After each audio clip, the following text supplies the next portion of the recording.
بسم اللہ الرحمن الرحیم۔ الصلاۃ والسلام علیک یا رسول اللہ وعلی آلک واصحابک یا حبیب اللہ۔ اللہم صلی علی محمد وآل محمد۔ شہر رمضان الذی انزل فیہ القرآن۔ آج کی یہ میری ویڈیو شاید کہ کسی کو بھی پسند نہ آئے، طرح طرح کے کمنٹس آئیں گے اور شاید کہ لوگوں کو بہت پسند ہو، یہ تو وائرل ہونے کے بعد ہی پتہ چلے گا۔ فضائل رمضان جو بھی بیان کیے جاتے ہیں وہ اپنی جگہ مسلم، قرآن اور احادیث تفاسیر کی روشنی میں ہر بندہ جہاں جہاں سے اسے کوئی حدیث ملتی ہے، قرآن کی آیت ملتی ہے، کسی بزرگ کا قول ملتا ہے، آپ بیتی ملتی ہے، وہ سب بیان کرتا ہے۔ مجھے یہ بات اچھی طرح سے یاد ہے کہ جب میں درس نظامی کی تعلیم حاصل کر رہا تھا، دین کی تعلیم حاصل کر رہا تھا، تو ہمارے استاد محترم مفتی فیض احمد صاحب، گولڑہ شریف دربار کے مایا ناز مفتی فیض احمد فیض صاحب، وہ میرے استاد محترم ہیں جن سے میں نے دورہ حدیث کیا۔ بات چلی اسلام اور اسلامی قوانین کی، کن کن ملکوں میں یہ نافذ ہیں۔ وہ جمعہ کا دن تھا اور جمعہ کی نماز کے بعد مجھے حسن نے کہا کہ آپ زور احتیاطی پڑھ لیا کریں۔ زور احتیاطی کا مطلب مجھے سمجھ نہیں آیا، تو میں نے جب پوچھا تو پھر تفصیل بتائی کہ جمعہ ان جگہوں پہ ہوتا ہے، ان ممالک میں ہوتا ہے یا حدود و قصاص آرڈیننس، شراب پینے والے کو شراب کی سزا ملے، زنا کرنے والے کو زنا کی سزا ملے، چوری کرنے والے کو چوری کی سزا ملے۔ جو بھی شرعیت کی پابندی کرتا ہے اس کا نام اسلام ہے، اور جو شرعیت کے احکامات کو یوں ہوا میں اڑا دیتے ہیں وہ شرعیت نہیں ہے، وہ اپنے من پسند قوانین ہیں۔ آپ مجھے بتائیں کہ پاکستان میں شراب پینے والے پر کوئی حد، کوئی تعزیر، کوئی قانون ہے؟ زنا کرنے والے پر ہے؟ چوری کرنے والوں پہ ہے؟ مجھے یہ بات بتائیں۔ یہاں چور کے ہاتھ کاٹے جائیں تو پھر کہیں گے اسلامی ملک ہے، یہاں شراب پینے والے کو کوڑے مارے جائیں تو مانیں گے اسلامی ملک ہے، جہاں زنا کرنے والے کو کوڑے مارے جائیں تو مانیں گے اسلامی ملک ہے، جہاں لواطت کرنے والوں کو تعزیر لگائے جائے تو مانیں گے یہ اسلامی ملک ہے، اسلامی جمہوریہ پاکستان ہے۔ جو ہر ایک گلے پھاڑ پھاڑ کر کہہ رہے ہیں پاکستان کا مطلب کیا؟ لا الہ الا اللہ۔ حالانکہ پاکستان کا مطلب ہے پاکستان، پاک لوگوں کے رہنے کی جگہ۔ لا الہ الا اللہ محمد رسول اللہ اس کا مطلب نہیں ہے۔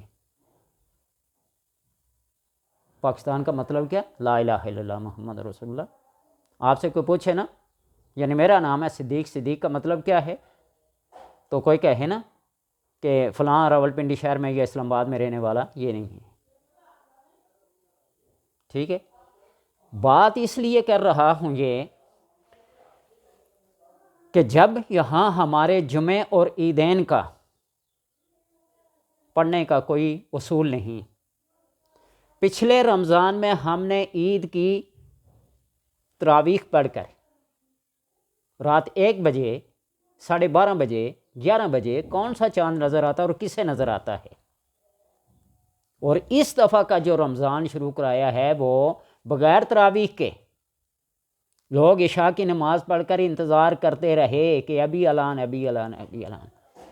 محکمہ موسمیات والے، فلکیات والے جب چاند کی عمر کا بھی تعین کر لیتے ہیں کہ اس کی عمر اتنی ہے، وہ بچہ ہے، وہ بوڑھا ہے، وہ جوان ہے، وہ کیا ہے، وہ کیا ہے، اس کی عمر بھی بیان کر رہے ہیں۔ پھر یہ رویت ہلال کمیٹی بنانے کا مقصد کیا ہے؟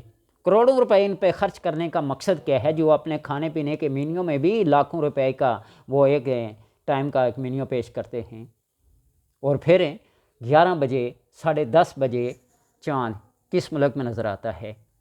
ہم اپنے مشرقی ممالک کو دیکھیں،